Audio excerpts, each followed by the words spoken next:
बिस्मिल्लाहिर्रहमानिर्रहीम। अस्सलाम वालेकुम। यूट्यूब चैनल पर तारिक मुतीन आपको खुशामदीद कहता है। भारत कितना बुज़दिल है, कितना मक्कार है, इस बात की सबूत खुद भारत के लोग दुनिया को दे रहे हैं। चीन ने भारत का दम निकाल दिया है। 2 से 3 खबरें हैं। ये तीनों खबरें जो हैं भारत के, भारतीय अफवाज के, नरेंद्र मोदी के बुज़दिल और अय्यार होने की निशानदही नहीं कर रही, बल्कि सबूत खुद भारतीयों की जानिब से इस सिलसिले में दुनिया को दिया जा रहा है। चीन का ये समझ लें कि सबसे बड़ा सरकारी मीडिया है ग्लोबल टाइम्स। ग्लोबल टाइम्स ने कुछ वीडियोस पोस्ट की हैं। इन वीडियोस में ये दिखाया जा रहा है कि पीपल्स लिबरेशन आर्मी के जवान किस तरह से अपनी मशक़ें करते हैं, वो कितने बहादुर हैं। इंडियन मीडिया में ये बड़ा प्रोपेगेंडा होता है। वो अपनी रिपोर्ट्स में बताते हैं कि चीन के बौने फौजी, छोटे जिस्म वाले फौजी, कमज़ोर से दिखने वाले फौजी, लेकिन उन्होंने जिस तरह से शिकस्त दिया हालिया दिनों में, जिस तरह से भारत को मार पड़ी है, उसका सबूत हमने देखा है, दुनिया ने देखा है। तो अब वो पीपल्स लिबरेशन आर्मी की जानिब से जो वीडियोस पोस्ट की गई हैं, वो वीडियोस दिखाती हैं कि कितने एक्सपर्ट हैं, फिजिकली कितने स्ट्रांग हैं, लीन हैं, इनका एंड्योरेंस लेवल क्या है। ये तमाम इन वीडियोस में बड़ा भरपूर अंदाज में नजर आ रहा है। इन्हें आप इन वीडियोस में पहाड़ चढ़ते देख सकते हैं। इन वीडियोस में आप इनकी जिस्मानी जो स्ट्रेंथ है वो देख सकते हैं। तो एक तो ये वीडियो पोस्ट की गई। दूसरा, ग्लोबल टाइम्स ने एक और वीडियो पोस्ट की है चीन में बनने वाले उस जहाज की जो समंदर में वहीं से उड़ान भरेगा, वहीं पे लैंड करेगा। और ये एक बड़ा जहाज है AG-600, और इसे मुकम्मल तौर पर कमाल यह है कि चीन में तैयार किया गया है और इस पर काम हो रहा था। बहुत जल्दी चाइनीज आर्मी ने इसे तैयार किया है और इसने अपनी कामयाब आज के दिन अपनी कामयाब परवाज की है, लैंडिंग की है, और इसे एक बहुत बड़ी कामयाबी करार दिया जा रहा है। इसकी सिग्निफिकेंस क्या है ये मैं आपको बताता हूं। ये पानी में उतर सकता है और इसकी वीडियो भी ग्लोबल टाइम्स ने पोस्ट की है। तो इंडिया से जो लड़ाई हो रही है चीन की, उस लड़ाई में पैंगोंग लेक का एक बड़ा इलाका है। उस लड़ाई में दोनों मुल्क जो हैं, वैसे भी समंदरी हुदूद का कुछ तनाज़ा भी मौजूद है, और एक तनाज़ा चीन का अपने दीगर पड़ोसियों के साथ है, उसमें भी भारत और दीगर ताकतें टांग अड़ाती हैं। तो किस कदर भरपूर अंदाज में यह जहाज जो मुकम्मल तौर पर चीन में तैयार किया गया है, वो चीन की फौजी ताकत दिखाता है, यह वीडियो जो है उसका सबूत है। तो ग्लोबल टाइम्स ने यह वीडियो प्रोड्यूस की और बताया ट्विटर पे कि यह मुकम्मल तौर पर मकामी तौर पर बनाया गया है और इसने किस जगह, किन मकामात पर, किन एरियाज में किस तरह से टेक ऑफ किया, लैंड किया। अब आप ये देखिए कि भारतीय मीडिया के जो एक्सपर्ट्स हैं वो ये कह रहे हैं कि ये जो वीडियोस हैं, ये पहला सबूत है। दूसरा सबूत अभी आगे आता है। ये जो वीडियोस हैं, ये वीडियोस इसलिए पोस्ट की जा रही हैं, इन्हें इसलिए दिखाया जा रहा है कि इंडियन आर्मी को डराया जाए, इंडियन आर्मी को बताया जाए कि चाइना कितना फौजी तौर पर ताकतवर है, अस्करी लिहाज से कितना मजबूत है। जब इंडियन एक्सपर्ट्स ये कह रहे हैं कि ये हमें डराने के लिए हैं, तो इस बात का सबसे बड़ा सबूत यह है कि इंडियन एक्सपर्ट्स का दम निकल चुका है, वो डर चुके हैं, और ये हमने पहले भी देखा है। अब इस वक्त जो है इन वीडियोस के साथ ये बताया जा रहा है कि इंडियन आर्मी जो है वो एक और राउंड ऑफ टॉक्स में जो पैंगोंग लेक के साथ और गलवान के इलाके में जो यहां से विड्रॉल है उस पर होने जा रहा है। 5वें दौर में दाखिल हो रही है मुज़ाकरात। तो ये कहा जा रहा है कि इन मुज़ाकरात में एक बार फिर भारत चीन से कहेगा कि आप जल्दी अपना विड्रॉल कीजिए, निकलिए, और चीन जो है वो पैंगोंग लेक के साथ साथ जो गलवान वादी है पूरी, उस पर अपना दावा, उससे पीछे हटने को तैयार नहीं है। ये इंडिया की बड़ी मुश्किल है।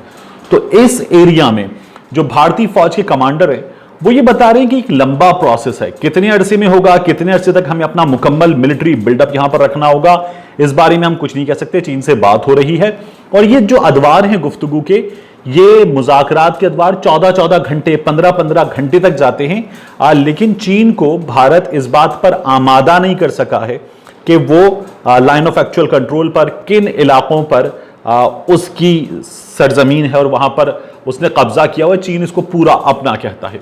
तो एक तो ये भारत की बहुत बड़ी मुश्किल है। दूसरा, भारतीय सहाफी हैं अजय शुक्ला, और ये एक्स आर्मी मैन हैं। इन्होंने एक खबर पोस्ट की है, और बल्कि 2 खबरें पोस्ट की हैं। इन 2 खबरों में ये बताते हैं कि नरेंद्र मोदी जो है वो इस वक्त टैक्टिकली कहां खड़े हैं और उनकी मक्कारी का, अय्यारी का लेवल क्या है, बहादुरी का लेवल क्या है, चीजों से डील करने का लेवल क्या है। अजय शुक्ला ने ट्वीट किया है और ट्वीट करके वो ये बताते हैं कि एक आज का भारत का बड़ा अखबार ये बता रहा है कि इंडिया अपनी उस सरजमीन को जिस पर चीन ने उनकी राय में कब्जा कर लिया है 1 इंच भी वापस नहीं ले सकता चीन से। लेकिन दूसरी जानिब वही नरेंद्र मोदी कंट्रोल हासिल करेंगे। जी हां, ये 5 अगस्त को होने जा रहा है और जो राम मंदिर का इवेंट है, और यहां पर जो इवेंट होगा नरेंद्र मोदी मौजूद होंगे और इसको दूरदर्शन लाइव दिखाएगा। यह खबर भी अजय शुक्ला ने ट्वीट की है।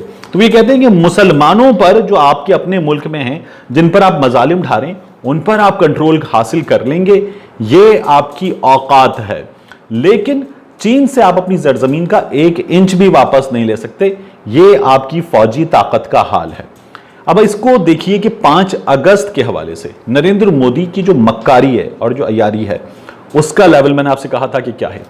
5 अगस्त वो दिन है जब इन्होंने मकबूजा कश्मीर का जो मुतनाज़ इलाका है उसकी हैसियत तब्दील की थी। लद्दाख में जो चीन है उसको इन्होंने सीख पा किया था। ये उसी दिन इस काम को भी करने जा रहे हैं। यानी इसकी सिग्निफिकेंस ये है कि जिस दिन ये कश्मीर की मुतनाज़े हैसियत का जो मामला है उसका बरस मुकम्मल होने पर अपने तय जश्न मना रहे होंगे, उस दिन उसी 5 अगस्त को ये राम मंदिर का ये मुतनाज़े काम करने जा रहे हैं। दूरदर्शन इसे लाइव दिखाएगा और पूरे भारत में नरेंद्र मोदी जिसकी हिंदुत्व की सोच ने मुसलमानों पर मजालिम ढाने के लिए आरएसएस के कारकुनों को खुली छूट दी है, वो नरेंद्र मोदी एक बार फिर उसी नफरत के नजरिए को परवान चढ़ाते हुए हमें नजर आएगा कि वो भारत में उसी तरह से मजालिम ढाने के लिए एक बार फिर तैयार है। भारत में मुसलमानों को एक बार फिर इस बात का एहसास दिलाने के लिए तैयार है कि आपका इस सरजमीन से ताल्लुक नहीं है, ये हिंदू राष्ट्र है और हम इस हिंदू राष्ट्र में आपको बर्दाश्त नहीं करेंगे।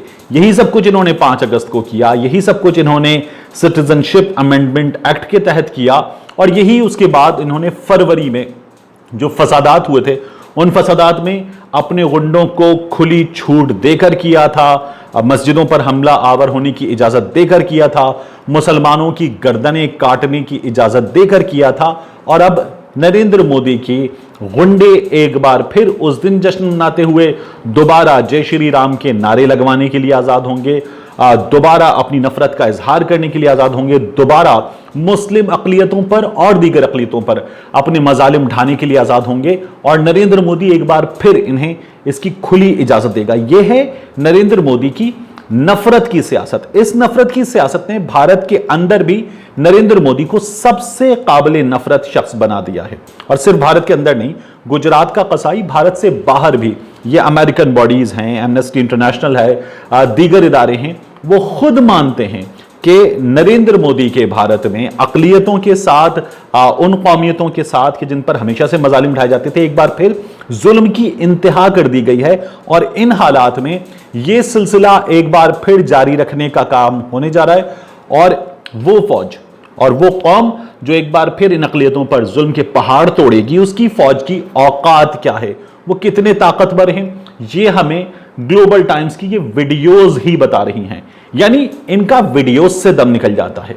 तो जब ये सामने आते हैं तो कितने महान, कितने शक्तिशाली ये साबित हो सकते होंगे अपनी जबान में, उसका अंदाजा आप इस बात से लगा लीजिए कि ये 20 फौजी जब मारे गए थे तो ये चाइनीज आर्मी का कुछ भी नहीं बिगाड़ सके थे। फिर उसके बाद ये अपने लोगों को ये भी बताने की हिम्मत नहीं रखते थे कि जानी नुकसान कितना हुआ है, गिरफ्तार कितने हुए हैं। जो गिरफ्तार हुए हैं उनके मामले पर मुज़ाकरात कर सकें, कोई बात कर सकें, उनकी आज़ादी, उनकी रिहाई के लिए कुछ कर सकें, ये तैयार नहीं थे। फिर रशियन जो हुक्काम हैं उन्होंने बैकडोर चैनल के जरिए काम दिखाया था, चीनी हुक्काम को इस बात पर आमादा किया था कि जो भारतीय फौजी आपने पकड़ लिए हैं इन्हें छोड़ दीजिए, और उसके नतीजे में इनके फौजी छोड़े गए थे। वगरना उस रोज भी जब ये वाकया हो गया तो लेफ्टिनेंट जनरल्स की सतह पर जो मुज़ाकरात हुए थे उन मुज़ाकरात का कोई नतीजा नहीं निकला था। और ये फौजी जो भारत के वहां गिरफ्तार हुए थे, जिनकी गिरफ्तारी के बारे में वो नरेंद्र मोदी जो अपनी 56 इंच की छाती को लेकर इतराते हैं, वो नरेंद्र मोदी कोई बात करने से कासिर थे। वो तो ये कहते थे कि दुश्मन हमारी सरजमीन पर आया भी नहीं और हमारी किसी पोस्ट को किसी टेरिटरी को उसने कैप्चर भी नहीं किया। वो नरेंद्र मोदी एक बार फिर 5 अगस्त को जुल्म के नए पहाड़ तोड़ने का लाइसेंस अपने पालतू गुंडों को देने जा रहा है। मिलते हैं आपसे अगले वीडियो में।